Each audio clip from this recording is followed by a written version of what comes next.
ಸಿದ್ಧಾರೂಢ ಮಹಾಸ್ವಾಮಿಗಳವರ ಪವಿತ್ರ ಚರಣಾರವಿಂದಗಳಲ್ಲಿ ಅನಂತ ಶಿರಸಾಷ್ಟಾಂಗ ಪ್ರಣಾಮಗಳನ್ನು ಸಮರ್ಪಿಸಿ, ಮೌನಯೋಗಿ ಜಗದ್ಗುರು ಗುರುನಾಥಾರೂಢ ಮಹಾಸ್ವಾಮಿಗಳವರ ಪವಿತ್ರ ಚರಣ ಕಮಲಗಳನ್ನು ಎನ್ನ ಹೃನ್ಮಂದಿರದಲ್ಲಿ ಧ್ಯಾನಿಸಿಕೊಂಡು,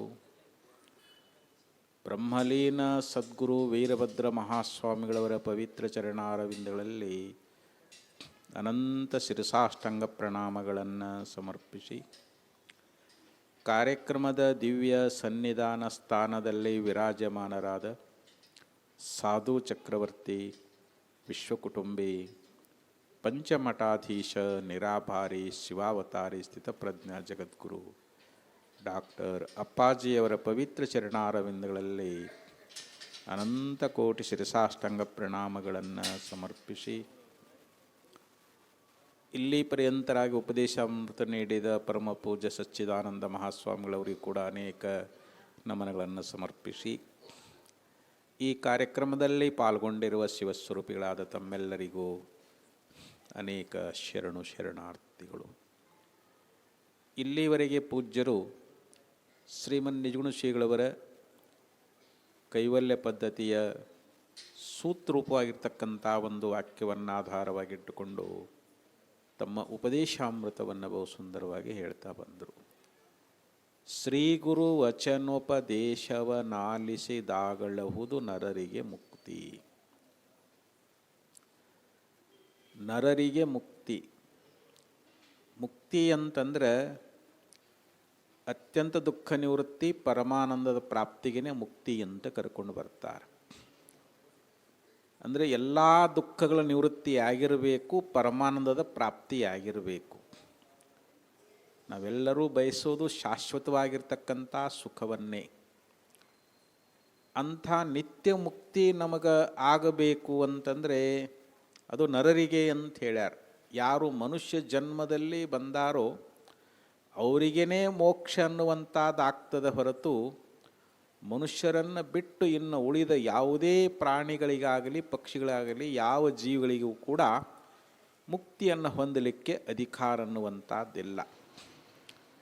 ಆದರೆ ಅಂಥ ಮುಕ್ತಿ ಪಡಿಬೇಕಾದ್ರೆ ನಾವು ಯಾರ ಹತ್ರ ಹೋಗಬೇಕು, ಆ ಮುಕ್ತಿ ನಮಗೆ ಹೇಗೆ ದೊರೀತದ ಅಂತಂದರೆ ಅದಕ್ಕೆ ನಿಜಗುಣ ಶ್ರೀಗಳವರು ಹೇಳಿದರು, ಶ್ರೀ ಗುರು ವಚನೋಪದೇಶವನಾಲಿಸಿದಾಗಲೇ ಅಂತೇಳಿದರು.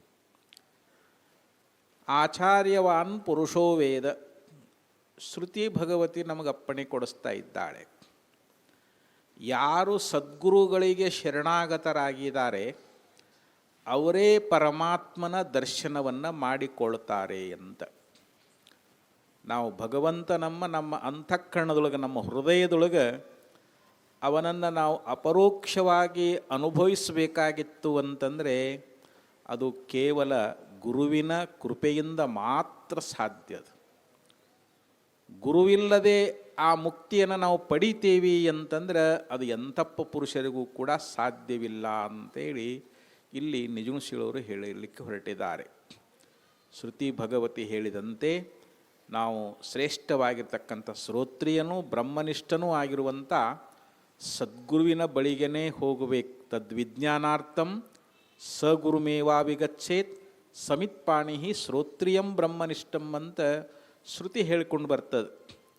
ನೋಡಪ್ಪ, ನೀ ಭಗವಂತನ ಜ್ಞಾನ ಮಾಡಿಕೊಂಡು ಈ ಭವದುಃಖದಿಂದ, ಜನ್ಮ ಮರಣಗಳಿಂದ ನೀನು ಬಿಡುಗಡೆಯನ್ನು ಹೊಂದಿ ಶ್ರೇಷ್ಠವಾದ ಮುಕ್ತಿ ಸುಖವನ್ನು ನೀ ಅನುಭವಿಸಬೇಕಾಗಿತ್ತು ಅಂತಂದರೆ ಶ್ರೋತ್ರಿಯನೂ ಆಗಿರಬೇಕು, ಬ್ರಹ್ಮನಿಷ್ಠನೂ ಆಗಿರಬೇಕು. ಅಂಥ ಸದ್ಗುರುವಿಗೇ ನೀ ಶರಣಾಗತನಾಗು ಅಂತ ನಮಗೆ ಶ್ರುತಿ ಭಗವತಿ ಅಪ್ಪಣೆ ಕೊಡಿಸ್ತಾ ಇದ್ದಾಳೆ. ಯಾಕಂದರೆ ಗುರು ತೋರಿಸದಲ್ಲದೆ ಕಾಣಿಸದಣ್ಣ ಸಾರಿ ಚೆಲ್ಲಿದೆ ಮುಕುತಿ ಅಂತ ಹೇಳಿದರು. ಸದ್ಗುರುನಾಥ ನಮಗೆ ಒಲಿದು ನಮ್ಮ ಮೇಲೆ ಕರುಣೆಯನ್ನು ಮಾಡಿ ನಮಗೆ ಬೋಧ ಮಾಡಿದ ಅಂತಂದರೆ ಆ ಮುಕ್ತಿಯ ಒಂದು ಸ್ವರೂಪ, ಆ ಮುಕ್ತಿಯ ಒಂದು ಸ್ಥಿತಿ ಅನ್ನುವಂಥದ್ದು ಅದು ನಮಗೆ ತಿಳಿತದ, ಅದು ನಮಗೆ ಪ್ರಾಪ್ತವಾಗ್ತದ ಅಂತ. ಅದಕ್ಕೆ ಇಲ್ಲಿ ಶ್ರೀ ಗುರು ವಚನೋಪದೇಶವನಾಲಿಸಿದಾಗಲಹುದು. ಗುರುವಿನ ವಚನೋಪದೇಶವನ್ನು ನಾವು ಶ್ರದ್ಧೆಯಿಂದ ಭಕ್ತಿಯಿಂದ ಅದನ್ನು ಶ್ರವಣ ಮಾಡಿದಾಗಲೇ ನಮ್ಮ ಅಜ್ಞಾನ ಅನ್ನುವಂಥದ್ದು ನಾಶ ಆಗಿ ಹೋಗ್ತದೆ ಅಂತ ಹೇಳ್ತಾರೆ. ಅದನ್ನೇ ಒಂದು ಕಡೆಯಲ್ಲಿ ಹೇಳಿಕೊಂಡು ಬಂದರು. ಉದ್ಯಂತು ಶತಮಾದಿತ್ಯ ಉದ್ಯಂತು ಶತಮಿಂದವಃ ನ ವಿನಾ ವಿದುಷಾ ವಾಕ್ಯೈ ನಶ್ಯತ್ಯಭ್ಯಂತರಂ ತಮಃ. ಈಗ ಜಗತ್ತಿನಲ್ಲಿರುವಂಥ ಕತ್ತಲೆ ಯಾವಾಗ ದೂರ ಆಗ್ತದೆ ಅಂತಂದರೆ ಸೂರ್ಯ ಉದಯ ಆದ ಅಂತಂದ್ರೆ ಕತ್ತಲೆ ದೂರ ಆಗ್ತದೆ. ಸೂರ್ಯ ಈ ಜಗತ್ತಿನ ಕತ್ತಲೆಯನ್ನು ಕಳೀತಾ ಇದ್ದಾನೆ. ಹುಣ್ಣಿಮೆ ದಿವಸ ಚಂದ್ರ ಉದಯ ಆದ ಅಂತಂದರೆ ಜಗತ್ತಿನ ಕತ್ತಲೆ ದೂರ ಆಗ್ತದೆ. ನೋಡ್ರಿ, ಇಂಥ 100 ಜನ ಸೂರ್ಯರಾಗಲಿ 100 ಜನ ಚಂದ್ರರಾಗಲಿ ಈ ಜಗತ್ತಿನ ಕತ್ತಲೆಯನ್ನು ಕಳೆಯಬಲ್ಲರೇ ಹೊರತು ನಮ್ಮ ಹೃದಯದೊಳಗಿರ್ತಕ್ಕಂಥ ಅಜ್ಞಾನ ಅನ್ನುವಂಥ ಏನು ಕತ್ತಲೆ ಅದಲ್ಲ, ಇದನ್ನು 100 ಜನ ಸೂರ್ಯರೂ ಕಳೆಯಲಾರರು, 100 ಜನ ಚಂದ್ರರೂ ಕಳೆಯಲಾರರು. ಮತ್ತು ಈ ಅಜ್ಞಾನ ಅನ್ನುವಂಥ ಕತ್ತಲಿದು ಹೇಗೆ ಹೋಗ್ತದೆ ಅಂತಂದರೆ ವಿದುಷಾ ವಾಕ್ಯೈ, ಅಂದರೆ ಇಲ್ಲಿ ಆತ್ಮಜ್ಞಾನಿಗಳು, ಬ್ರಹ್ಮಜ್ಞಾನಿಗಳು, ಸದ್ಗುರುಗಳು ಅವರು ನಮಗೆ ಬೋಧ ಮಾಡಿದಾಗ, ಅವರು ನಮಗೆ ಉಪದೇಶವನ್ನು ಮಾಡಿದಾಗ ನಮ್ಮೊಳಗಿರ್ತಕ್ಕಂಥ ಅಜ್ಞಾನ ಅನ್ನುವಂಥ ಕತ್ತಲೆ ಇದು ನಶಿಸಿ ಹೋಗ್ತದೆ. ಯಾವ ಸೂರ್ಯರೂ ಕಳೆಯುವುದಿಲ್ಲ, ಯಾವ ಚಂದ್ರರೂ ಕಳೆಯುವುದಿಲ್ಲ. ನಮಗೆ ಗುರುವಿನ ಉಪದೇಶ ಅನ್ನುವಂಥದ್ದಾಗಬೇಕು. ಸದ್ಗುರುನಾಥ ನಮಗೆ ತತ್ವಮಸಿ ಮಹಾವಾಕ್ಯವನ್ನು ಉಪದೇಶ ಮಾಡಿ ನೀನೇ ಶುದ್ಧ ಪರಬ್ರಹ್ಮ ಸ್ವರೂಪದಿ ಅಂತೇಳಿ ನಮಗೆ ಯಥಾರ್ಥವಾಗಿರ್ತಕ್ಕಂಥ ಬೋಧವನ್ನು ಮಾಡ್ತಾ ಇದ್ದಾನೆ. ಗುರುಗಳು ಯಾಕೆ ಬೇಕ್ರಿ, ಗುರುಗಳತ್ತ ಯಾಕೆ ಹೋಗಬೇಕು, ಅಲ್ಲಿ ಸೇವಾ ಮಾಡಬೇಕು, ಶಾಸ್ತ್ರ ಕೇಳಬೇಕು, ಅವೆಲ್ಲ ನಮಗೆ ಎಲ್ಲಿ ಆಗ್ತದ್ರಿ? ನಾವೇ ಗ್ರಂಥಗಳದಾವಲ್ಲ, ಕನ್ನಡದಲ್ಲಿ ಅದಾವು, ತೆಲುಗಿನಲ್ಲಿ ಅದಾವು, ಗ್ರಂಥಗಳನ್ನ ಓದಿ ನಾವೇ ಜ್ಞಾನ ಮಾಡ್ಕೊಳ್ತೀವಿ ಅಂತಂದರೆ ನಮಗೆ ಯಥಾರ್ಥ ಜ್ಞಾನ ಆಗೋದಿಲ್ಲ. ನಮಗೆ ಭ್ರಮಾಜ್ಞಾನ ಆದೀತೆ ಹೊರತು ಅಕ್ಷರ ಜ್ಞಾನ ಆದೀತೆ ಹೊರತು ನಾವು ಪಂಡಿತರು ಅನಿಸ್ಕೊಳ್ಬಹುದು, ಆದರೆ ನಮ್ಮ ಹೃದಯದಲ್ಲಿರ್ತಕ್ಕಂಥ ಅಜ್ಞಾನ ಕತ್ತಲೆಯನ್ನು ನಾವೇ ಕಳ್ಕೊಳ್ಳಿಕ್ಕಾಗಂಗಿಲ್ಲ. ಅದಕ್ಕೆ ಗುರುವೇ ಬೇಕು ಅಂತೇಳಿ ನಿಜಗುಣಶೀಲವರು ಇವತ್ತು ಹೇಳಲಿಕ್ಕೆ ಹೊರಟಿದ್ದಾರೆ. ಅದಕ್ಕೆ ವೇದ ಉದದಿ ಬಿನ ಗುರು ಲಖೈ ಲಾಗೈ ಲೌನ ಸಮಾನ್ ಬಾದರ ಗುರುಮುಖ ದ್ವಾರಹೈ ಅಮೃತ ಸೇ ಅಧಿಕಾನ್. ವಿಚಾರ ಸಾಗರದಲ್ಲಿ ಸಾಧು ನಿಶ್ಚಲ್ ದಾಸ್ಜಿಯವರು ಒಂದು ದೋಹಿಯೊಳಗೆ ಹೇಳಿಕೊಂಡು ಬರ್ತಾ ಇದ್ದಾರೆ. ಈಗ ನಾವು ಗೋಕರ್ಣಕ್ಕೆ ಹೋಗಿರ್ತೀವಿ, ಉಡುಪಿಗೆ ಹೋಗಿರ್ತೀವಿ, ಅಲ್ಲಿ ಸಮುದ್ರ ನೋಡ್ಲಿಕ್ಕೆ ಹೋಗ್ತೀವಿ. ನಮಗೆ ಬಾಯಾರಿಕೆ ಆಗ್ಯದ ಅಂತ ತಿಳ್ಕೊಂಡು, ಭಾಳ ನೀರೋಡಿಕೆ ಆಗ್ಯದ, ಸಮುದ್ರ ನೋಡಾಕತ್ತೀವಿ, ಇಲ್ಲೇ ಸಮುದ್ರ ನೀರು ಇವನ್ನ ಕುಡಿದು ಬಿಡೋಣ ಅಂಥೇಳಿ ನೀವು ಸಮುದ್ರದ ನೀರನ್ನು ಕುಡಿದ್ರಿ ಅಂತಂದ್ರೆ ನಿಮ್ಮ ಬಾಯಾರಿಕೆ ದೂರ ಆಗಂಗಿಲ್ಲ. ನೀವು ಜಾಸ್ತಿ ಕುಡಿದ್ರಿ ಅಂತಂದರೆ ನಿಮಗೆ ಅನಾರೋಗ್ಯ ಆಗ್ತದೆ. ಯಾಕೆ? ಸಮುದ್ರ ನೀರು ಉಪ್ಪದು. ಆ ನೀರು ಕುಡಿದ್ರೆ ನಮ್ಮ ಆರೋಗ್ಯ ಕೆಡ್ತದೆ, ನಮ್ಗೆ ತೃಪ್ತಿ ಅನಿಸಂಗಿಲ್ಲ. ಅದೇ ಸಮುದ್ರದ ನೀರು ಸೂರ್ಯನ ಕಿರಣಗಳಿಗೆ ಕಾಯ್ದು ಆವಿಯಾಗಿ ಮೋಡವಾಗಿ ಮಳೆಯಾಗಿ ಬಂತು ಅಂತಂದರೆ ಆ ಮಳೆಯ ನೀರು ನಮ್ಮ ಬಾಯಾರಿಕೆಯನ್ನು ಕಳೀತದೆ ಮತ್ತು ಮಧುರವಾಗಿರ್ತದೆ. ನೀರು ಅದು ಅಮೃತ ಸಮಾನವಾಗಿರ್ತದೆ. ಮಳೆಯ ನೀರು ಅದು ಅಮೃತ ಸಮಾನವಾಗಿರ್ತದೆ. ಮಳೆಯ ನೀರು ಕುಡಿದ್ರೆ ನಮಗೆ ಆರೋಗ್ಯನೂ ಉಂಟಾಗ್ತದೆ, ನಮಗೆ ತೃಪ್ತಿಯನ್ನು ಉಂಟು ಮಾಡ್ತದೆ. ಹಂಗೆ ಉಪನಿಷತ್ತುಗಳೆಲ್ಲ ಹೆಂಗದಾವ? ಸಮುದ್ರ ಇದ್ದಂಗೆ ಅದಾವ. ಆ ಸಮುದ್ರ ಇದ್ದಂಗೆ ಅಂದ್ರೆ ನಾವೇ ಓದಾಕೆ ಹೋದ್ರೆ ಸಮುದ್ರ ನೀರು ಕುಡ್ದವನಿಗೆ ಹೆಂಗೆ ತೃಪ್ತಿ ಆಗಂಗಿಲ್ಲ. ಉಪನಿಷತ್ತು ವೇದಾಂತ ಗ್ರಂಥ ನಾವೇ ಓದಾಕೆ ಹೋದೇವಿ ಅಂತಂದರೆ ಆ ಉಪನಿಷತ್ತಿನಲ್ಲಿ ಹಂಗೆ ಹೇಳ್ತೈತಿ, ಈ ಉಪನಿಷತ್ತಿನಲ್ಲಿ ಹಿಂಗೆ ಹೇಳ್ತೈತಿ, ಏನು ಇದು ಖರೇನೋ ಅದು ಖರೇನೋ ಅಂತ ನಿಮ್ಗೆ ಸಂಶಯಗಳೇ ಬರ್ತಾವೆ ಹೊರತು ನಮಗೆ ಅದರ ಮರ್ಮ ತಿಳಿಯಂಗಿಲ್ಲ. ಆ ಉಪನಿಷತ್ತುಗಳ ರಹಸ್ಯ ಅನ್ನುವಂಥದ್ದು ಏನದ ಅದನ್ನು ತಿಳಿಸ್ಕೊಡೋರು ಯಾರು ಅಂತಂದರೆ ಸದ್ಗುರುಗಳು ಮಾತ್ರ. ಸದ್ಗುರುಗಳು ಆ ವೇದಾಂತ ರಹಸ್ಯವನ್ನು ಅವರು ಅದನ್ನು ಅನುಭೋಗಿಸಿರ್ತಾರೆ. ಆ ಬ್ರಹ್ಮ ಸಾಕ್ಷಾತ್ಕಾರ ಮಾಡಿಕೊಂಡಿರ್ತಾರೆ, ಬ್ರಹ್ಮದ ಅನುಭವವನ್ನು ಹೊಂದಿರ್ತಾ ಇದ್ದಾರೆ. ಅವರ ವಾಣಿಯಿಂದ ಬರುವುದಂದ್ರೇನು?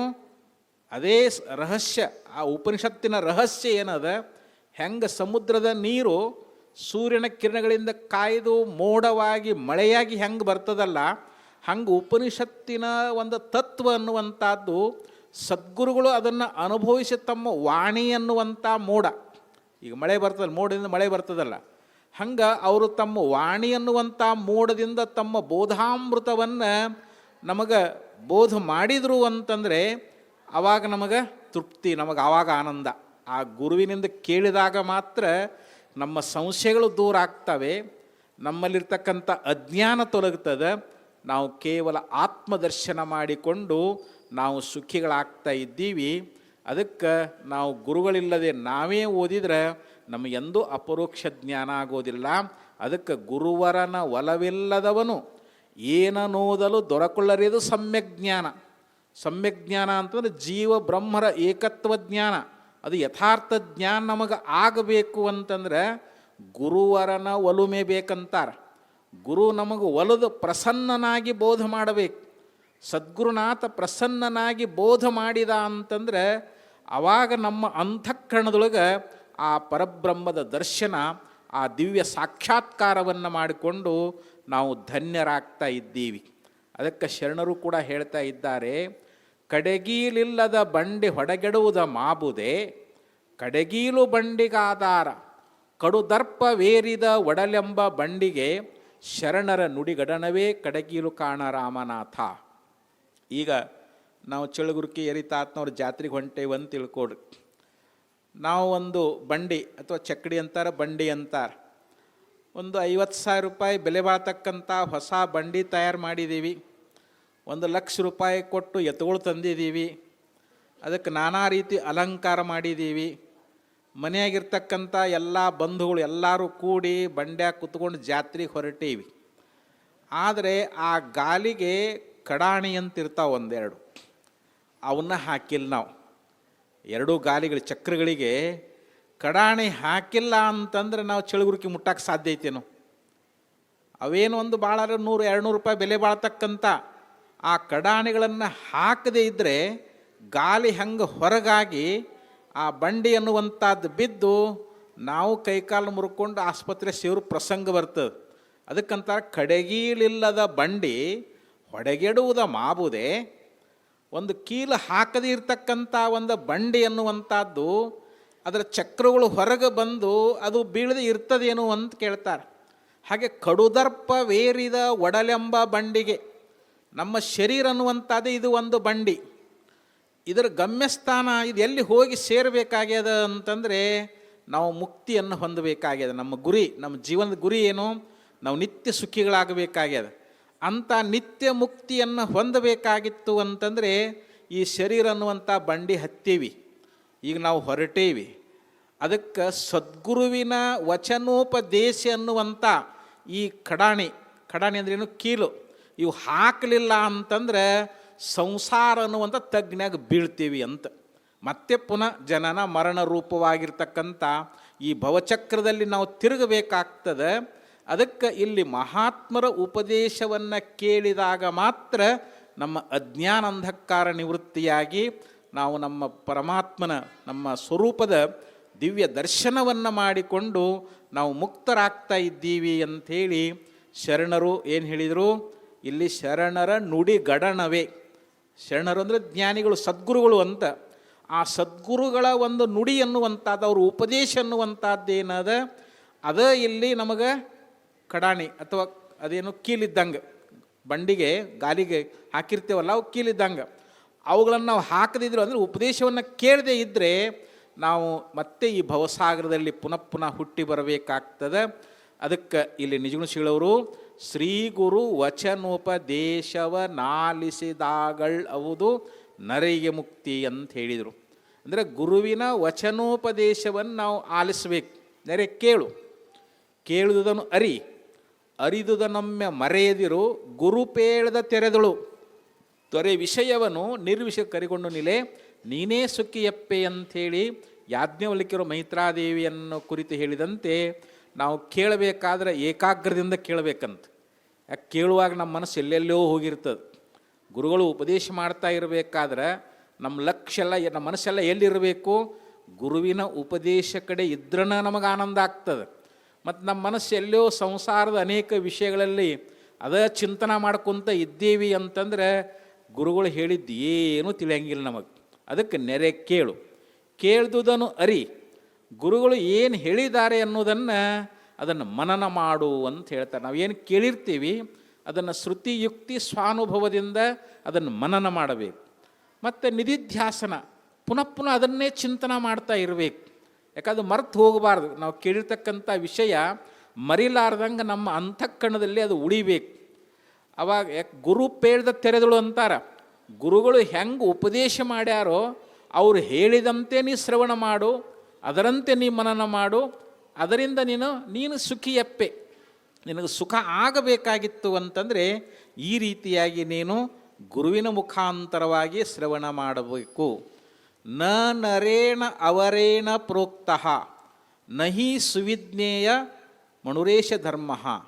ಅದಕ್ಕೆ ಒಂದು ಕಡೆಯಲ್ಲಿ ಉಪನಿಷತ್ನಲ್ಲಿ ಹೇಳ್ತಾ ಇದ್ದಾರೆ, ಅವರೇಣ ನರೇಣ ಪ್ರೋಕ್ತಃ ನಹಿ ಸುವಿಜ್ಞೇಯ. ಅಂದರೆ ಸಾಮಾನ್ಯವಾಗಿರ್ತಕ್ಕಂಥ ಪುರುಷರಿಂದ ನಾವು ಉಪದೇಶವನ್ನು ಕೇಳಿದ್ರೆ ನಮಗೆ ಆತ್ಮಜ್ಞಾನ ಆಗಂಗಿಲ್ಲ ಅಂತಾರೆ. ಅನನ್ಯ ಪ್ರೋಕ್ತೆ ಗತಿರತ್ರ ನಾಸ್ತಿ ಅಣಿಯಾನ್ ಹೆತರ್ಕ್ಯ ಮಣು ಪ್ರಮಾಣಾತ್. ಯಾಕಂದರೆ ಆತ್ಮಸ್ವರೂಪ ಅದು ಅತ್ಯಂತ ಯಾವ ತರ್ಕಕ್ಕೂ ನಿಲುಕುವಂಥದ್ದಲ್ಲ. ಅದು ಅತ್ಯಂತ ಸೂಕ್ಷ್ಮವಾಗಿರ್ತಕ್ಕಂಥದ್ದು. ಯಾರು ಬ್ರಹ್ಮಾನುಭವಿಗಳದಾರ, ಯಾರು ಶ್ರೋತ್ರಿಯರದಾರ, ಅಂಥ ಮಹಾತ್ಮರಿಂದ ಬೋಧಿಸಲ್ಪಟ್ಟಾಗ ಮಾತ್ರ ಅದು ನಮಗೆ ಪರಿಣಾಮ ಆಗ್ತದೆ, ನಮ್ಮ ಅಜ್ಞಾನವನ್ನು ತೊಲಗಿಸ್ತದೆ. ಅದಕ್ಕೆ ನಾವು ಅಂಥ ಜ್ಞಾನಿಗಳು, ಸದ್ಗುರುಗಳು, ಮಹಾತ್ಮರ ಸನ್ನಿಧಾನಕ್ಕೆ ನಾವು ಅಪ್ಪರೊತ್ತಕ್ಕೆ ಬಂದೀವಿ ಅಂಥ. ಯಾಕಂದರೆ ಸಿದ್ಧಾರೂಢರ ಮತ್ತೊಂದು ಅವತಾರವೇ ಅಪ್ಪಾಜಿಯವರದಾರ. ಅವ್ರ ಮುಖದಿಂದ ನಾವು ಏನು ಕೇಳ್ತೀವಿ ಅದು ನಮ್ಮ ಭವತಾಪವನ್ನು ದೂರ ಮಾಡ್ತದೆ, ನಮಗೆ ಬಂದಿರತಕ್ಕಂಥ ಸಂಶಯಗಳನ್ನು ಕಳೀತದೆ, ನಮ್ಮ ಅಜ್ಞಾನವನ್ನು ಹರಣ ಮಾಡ್ತದೆ, ನಮ್ಮ ಪಾಪಗಳನ್ನು ದೂರ ಮಾಡಿ ನಮಗೆ ನಿತ್ಯ ಸುಖದ ಪ್ರಾಪ್ತಿಗೆ ಸಾಧನ ಆಗ್ತದೆ. ಅದಕ್ಕೆ ನಾವು ಗುರುವಿನ ಮುಖಾಂತರವಾಗಿ ನಾವು ಶಾಸ್ತ್ರವನ್ನು ಶ್ರವಣ ಮಾಡಬೇಕು ಅಂಥೇಳಿ ಇಲ್ಲಿ ನಿಜಗುಣ ಶ್ರೀಗಳವರು ಹಂಗಾರೆ ಆಗಲೇ ಅಂತ ಹೇಳಿದ್ರವರು. ಮತ್ತು ಇದು ಯಾವಾಗ ಆಗ್ತೈತ್ರಿ? ಇದು ಈ ಜ್ಞಾನ ಗುರುಗಳಿಂದ ಇದು ನಾವು ಯಾವಾಗ ಪಡ್ಕೋತೀವಿ ಅಂತಂದರೆ ಆಗಲೇ ಅಂತಂದರೆ ಏನು? ಗುರುವಿನ ಉಪದೇಶ ಆದ ಕ್ಷಣದಲ್ಲಿನೇ ನಮ್ಗೆ ನಿತ್ಯ ಸುಖ ಆಗ್ತದಂತಾರೆ. ಯಾಕಂದರೆ ನಮ್ಮ ಅಂತಃಕರಣ ಶುದ್ಧಿಯಾಗಿರಬೇಕು, ನಮ್ಮ ಅಂತಃಕರಣ ಪರಿಪಕ್ವವಾಗಿರ್ಬೇಕಂತಾರೆ, ನಮ್ಮ ಬುದ್ಧಿ ಶುದ್ಧ ಆಗಿರಬೇಕು, ಮನಸ್ಸು ಪ್ರಸನ್ನವಾಗಿರಬೇಕು. ಅಂಥ ಶುದ್ಧಾಂತಃಕರಣದೊಳಗೆ ಸದ್ಗುರುವಿನ ಜ್ಞಾನ ಬೋಧೆ ಅನ್ನುವಂಥ ಅದು ಬೀಜ ಅಂಕುರಿಸ್ತು ಅಂತಂದರೆ ನಮಗೆ ಆ ಕ್ಷಣದಲ್ಲಿನೇ ದೀಪ ಹಚ್ಚಿದ ತಕ್ಷಣ ಹೆಂಗೆ ಕತ್ತಲೆ ಹೋಗ್ತದಲ್ಲ, ಹಂಗೆ ಗುರುವಿನ ಬೋಧ ಆದ ಕ್ಷಣದೊಳಗನ ಅಜ್ಞಾನ ಹರಣಾಗಿ ಹೋಗಿಬಿಡ್ತದೆ. ನಾನು ಶುದ್ಧ ಅಹಂ ಬ್ರಹ್ಮಾಸ್ಮಿ, ನಾನು ಬ್ರಹ್ಮವೇ ಇದ್ದೀನಿ ಎನ್ನುವಂಥ ಈ ಅನುಭವ ನಮ್ಮೊಳಗೆ ಅಳವಡಬೇಕಾಗಿತ್ತು ಅಂತಂದರೆ ಅದು ಕೇವಲ ಗುರುವಿನ ಉಪದೇಶದಿಂದ ಇದು ಮಾತ್ರ ಸಾಧ್ಯ ಅದ ಅಂಥೇಳಿ ಇಲ್ಲಿ ನಿಜಗುಣ ಶ್ರೀಗಳವರು ಇದು ಕೇವಲ ಮಾನವರಿಗೆ ಮಾತ್ರ ಈ ಮುಕ್ತಿ ಆಗ್ತದೆ. ಆದರೆ ನಾವಿಲ್ಲಿ ಅಧಿಕಾರಿಗಳಾಗಿ ಅಂದರೆ ಸಾಧನ ಸಂಪತ್ತಿ ಉಳ್ಳವರಾಗಿ ಸದ್ಗುರುವಿನ ಬಳಿಗೆ ಬಂದು ಗುರುವಾಕ್ಯವನ್ನು ನಾವು ಮೀರಬಾರ್ದು.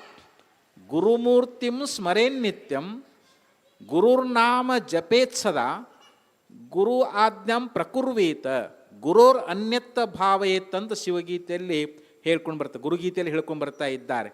ಗುರುಮೂರ್ತಿಯನ್ನು ನಮ್ಮ ಹೃದಯದಲ್ಲಿ ಯಾವಾಗಲೂ ನಾವು ಸ್ಮರಣೆ ಮಾಡ್ತಾ ಇರಬೇಕು, ಗುರುವಿನ ನಾಮವನ್ನು ನಾವು ಸ್ಮರಿಸ್ತಾ ಇರಬೇಕು, ಗುರುವಿನ ಆಜ್ಞೆಯನ್ನು ನಾವು ಯಾವತ್ತೂ ಮೀರಬಾರದು. ಒಂದು ಸಲ ಸಿದ್ಧಾರೂಢರು ವೀರಭದ್ರ ಸ್ವಾಮಿಗಳಿಗೆ ಹೇಳಿದರು, ನೋಡಪ್ಪ ಇದನ್ನು ಈ ಹಣ್ಣು ಹೋಗಿ ಕಬೀರಿಗೆ ಕೊಟ್ಟು ಬಾ ಅಂತ ಹೇಳಿದರು. ಆಯ್ತಪ್ಪ ಅಂಥೇಳಿ ತೊಗೊಂಡು ಹೋಗಿ ಕಬೀರದಾಸರ ಹತ್ರ ಹೋದರು. ಹಿಂಗೆ ಅಪ್ಪ ಅವ್ರು ಕೊಟ್ಟಾರ, ಈ ಹಣ್ಣು ತಗೋ ಅಂತಂದರು. ಅವಾಗ ಹಣ್ಣು ತೊಗೊಂಡು ಮತ್ತೇನು ಹೇಳ್ಯಾರ ಅಂತ, ಏನಿಲ್ಲ ಹಣ್ಣು ಕೊಟ್ಟು ಬಾ ಅಂತ ಹೇಳ್ಯಾರ. ಹಂಗಾರ ತಾಯಿ ಇಲ್ಲಿ ಅಂತ ತೊಗೊಂಡು ಅಲ್ಲಿ ಒಂದು ಕಡೆ ಇಟ್ಟರು. ಮತ್ತು ಎರಡನೇ ದಿವಸ ಮತ್ತೆ ಸಿದ್ಧಾರೂಢರು ವೀರಭದ್ರ ಸ್ವಾಮಿಗಳಿಗೆ ಕರೆದ್ರು, ನೋಡಪ್ಪ ಇದನ್ನು ಹೋಗಿ ಕಬೀರದಾಸರಿಗೆ ಕೊಟ್ಟು ಬಾ ಅಂತಂದರು. ಅವಾಗ ಆಗಲೆಪ್ಪ ಅಂತೇಳಿ ಸಿದ್ಧಾರೂಢರಿಂದ ಆ ಹಣ್ಣನ್ನು ಇಸ್ಕೊಂಡು ವೀರಭದ್ರ ಸ್ವಾಮಿಗಳು ಕಬೀರದಾಸರ ಹತ್ತಕ್ಕೆ ಹೋಗಿ, ನೋಡಪ್ಪ ಅವರು ಇವತ್ತು ಒಂದು ಹಣ್ಣು ಕೊಟ್ಟಾರ, ಈ ಹಣ್ಣು ಕೊಡಕ್ಕೆ ಬಂದಿದ್ದು ತಗೋ ಅಂತಂದರು. ಅವಾಗ ಕಬೀರದಾಸರು ಆಗಲಿ ಮತ್ತೇನು ಹೇಳಿದರು ಅಂತಂದರು, ಇಲ್ಲ ಕೊಟ್ಟು ಬಾ ಅಂತ ಹೇಳ್ಯಾರ. ಹಂಗಾರೆ ತಾನು ತೊಗೊಂಡು ಅಲ್ಲಿಟ್ಟರು. ಅವಾಗ 3ನೇ ದಿವಸನೂ ಹಾಗೆ ಮಾಡಿದ್ರು ಸಿದ್ಧಾರೂಢರು. ಅವಾಗ ಅದನ್ನು ತೊಗೊಂಡು ಬಂದರು. ಅವಾಗ ಕೇಳಿದರು, ನಾ ಕೊಟ್ಟಿರ್ತಕ್ಕಂಥ ಹಣ್ಣು ಕಬೀರದಾಸರು ಏನು ಹಾಗೆ ಇಟ್ಟಾರೋ ಅದನ್ನೇನು ಹಣ್ಣು ತಿಂದಾರೋ ಅದನ್ನು ಸ್ವೀಕಾರ ಮಾಡ್ಯಾರಲ್ಲ ಅಂತ ಕೇಳಿದರು.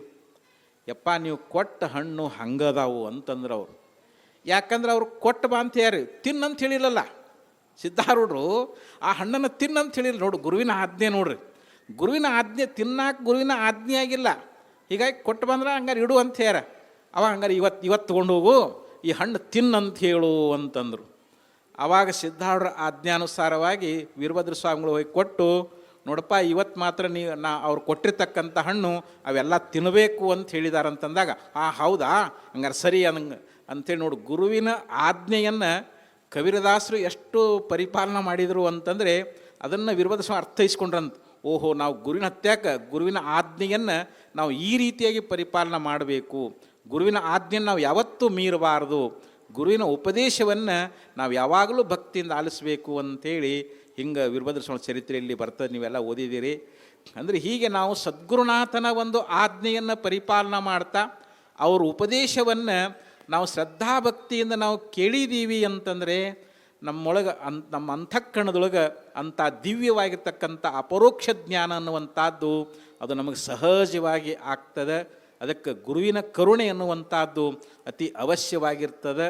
ಅದಕ್ಕೆ ಬಸವಣ್ಣವರು ಹೇಳಿದಂತೆ, ಕೆರೆ ಹಳ್ಳ ಬಾವಿಗಳು ಮೈ ದೆಗೆದರೆ ಗುಳ್ಳೆ ಗೊರಜ ಚಿಪ್ಪುಗಳ ಕಾಣಬಹುದು, ವಾರಿದಿ ಮೈ ದೆಗೆದರೆ ಮುತ್ತು ರತ್ನಗಳ ಕಾಣಬಹುದು, ನಮ್ಮ ಕೂಡಲ ಸಂಗನ ಶರಣರು ಮನದೆರೆದು ಮಾತನಾಡಿದರೆ ಲಿಂಗವನ್ನೇ ಕಾಣಬಹುದು ಅಂತ ಹೇಳಿದಂತೆ, ಈಗ ಹೆಂಗೆ ಮಳೆ ಬಂದು ಹಳ್ಳ ಕೊಳ್ಳ ತುಂಬಿ ಬಂದು ನೋಡಕ್ಕೆ ಹೋಗ್ತೀವಿ, ಹಗರಿ ತುಂಬಿ ಬಂದೈತಪ್ಪ ನೋಡೋಣಂತ ಹೋಗ್ತೀವಿ, ಅಲ್ಲಿ ಗುಳ್ಳೆ ಗೊರಜ ಚಿಪ್ಪುಗಳನ್ನು ನಾವು ನೋಡ್ತೀವಿ.